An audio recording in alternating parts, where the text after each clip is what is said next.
Yo, this is the Scarcity Studios YouTube channel. Please don't forget to like, comment, share and subscribe. And our sponsors are Alpha Claims and Hire Birmingham, the leading and best accident management company. Get a replacement car anywhere in 1 hour. I really appreciate you joining me today. And this first episode is about car cannibals with a massive increase in Birmingham and the Solihull area.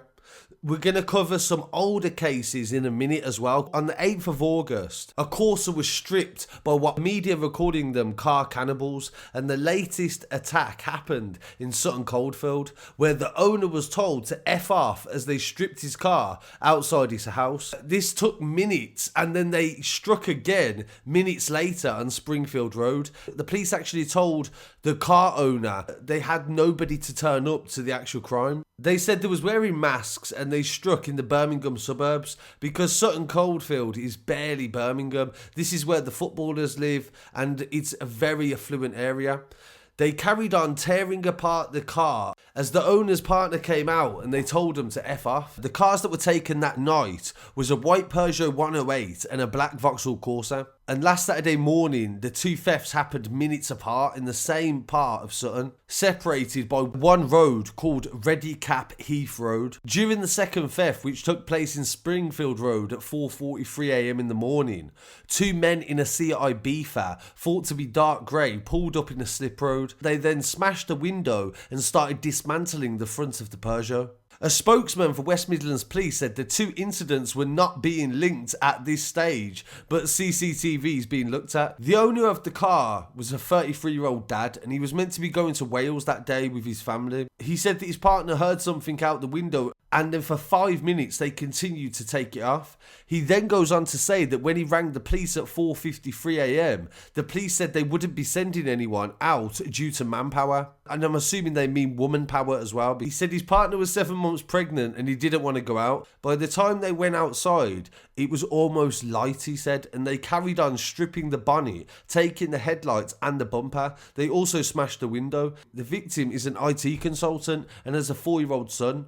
And he believes the thieves were not very old at all. I would say there was young lads, maybe teenagers. It looked like they had tights over their head. The Seat Ibiza's number plate was dirty. He says he's only lived in Sutton for the last 2 years and he lived in Shard End all his life and this has never happened. The car thieves struck outside the Pesto Italian restaurant in Holyfield Road South in Sutton. The second victim didn't confront them and woke up to find his car missing. It took them 12 minutes to strip the car. He said he almost cried when he found out his car was stolen and he has it on finance and has 3 more years to pay. He says he thinks it's really crap that a lot of people do this and they're never going to stop and police are doing nothing about it. The Birmingham Mail newspaper has got a quote from a PCSO. So this is a community support officer. So they're not even having full-time police officers investigating this. He talks about the amount of crimes in the area and the increase as well.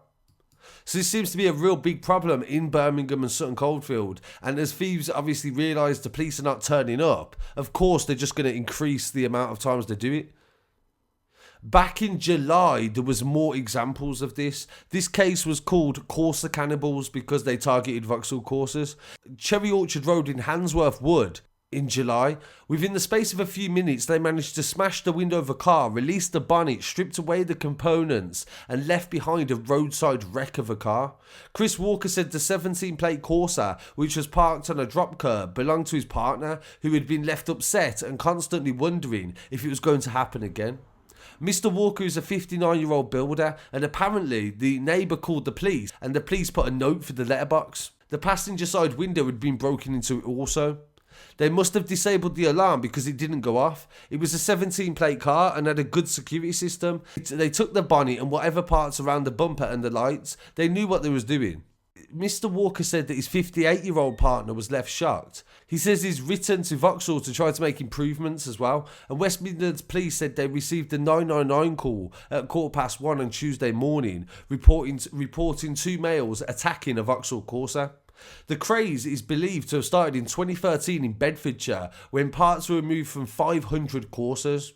They want to feel safe in their home and streets, so it's important to know what's going on and what is being done about it by the police and the criminal justice system. This is happening more and more often in highly populated areas like Birmingham and the wider West Midlands, and the police are urging people to take extra precautions if they do own these types of cars.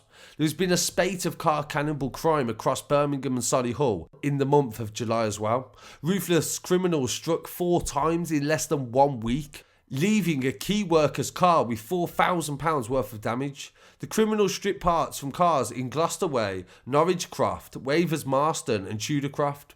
There has been reports on Facebook of other incidents also. One of the first victims in the area was Kim Allcroft, and she was alerted by a local friend who also had her car attacked recently. That was a Peugeot 108, and they ripped the parts off in Gloucester Way and Marston Green on Saturday and May the 2nd. The 52-year-old grandmother of one said, "My husband went out for a takeaway on Friday night and everything was okay. And then 8 a.m. on Saturday morning, our doorbell went, and the woman who also had her car stolen up the road, we found half the car and the registration was still at the back, but they had smashed the passenger side window so they could prop open the bonnet and take the whole front of the car. I phoned the police and said mine and a Corsa up the road has been taken. Luckily, Miss Alcroft, who works in banking and is classed as a key worker, was fully insured, but the damage is estimated at £4,000, and she has no idea when she will get a year-old car back, which she needs to take elderly family members to care. And again, a very similar double whammy as well, where they've hit 2 cars on the same street on the same night. This is another example, but it's not a Corsa. This is a Mercedes GT. A horrified holidaymaker found that his £65,000 motor was stripped by car cannibals after leaving it with a meet and greet airport parking firm. Jay Tranter, 36, from Halesowen, returned from a 5-day trip abroad with his partner Agne, who is 32 years old. They found his Mercedes AMG had been dismantled, with the bonnet, lights, engine parts and also the number plate missing. The managing director said the damage could total up to £20,000 and fears he would not be able to afford it with the insurance premium. Mr. Tranter paid $52.95 for a meet and greet service at 4 a.m. on July the 9th with a company called Car Parking Birmingham Airport. This is registered as Car Park Birmingham Limited at Company House. The firm states on its website that it's a fenced compound in a 24-hour secure environment and would be used for parked vehicles. Mr. Tranter claimed that his Mercedes tracking system revealed it was taken to a rusty gated industrial site off a gravel bank on Macadane Lane near the Cross, a few miles away from Birmingham Airport, after the keys were handed over. The MD who runs West Midlands Summer Houses discovered the car had been stripped and returned to Birmingham on July the 12th. He told Birmingham Live newspaper that he felt cursed. This is the 3rd vehicle that he's had an issue with. Now I'm not going to be able to have a good car, and I'm trying to find an affordable insurance that can give me the premium. I'm not sure I want the car back as it's tainted and the electrics could be damaged. But it makes him feel very annoyed that the country is so lawless that he can't even risk having it. The current manager at the car parking Birmingham Airport, Amjid Khan, confirmed the Mercedes was vandalised on July the 9th. He claimed the business was taken over by a new owner, a silent partner, a female, on July the 10th when he took up his managerial role. He told Birmingham Live, "I've been managing the site from July the 10th, and after the incident, I've done an incident report and reported it to the police and told the car owner." And of course, if you're leaving a £65,000 car with a firm that doesn't even have a camera on the site, what's the point? So how on earth somebody got into the site, managed to remove his car shortly after he dropped it off, stripped it and then dumped it, is absolute mystery. So this definitely seems to be a massive issue in Birmingham and the surrounding areas as well. So it's definitely something you need to be aware of, and also the car companies need to be improving. So I really appreciate you joining me today, and please don't forget to like, comment, share and subscribe. I'll be back again very shortly with some more news, and please don't forget to follow us online. Peace.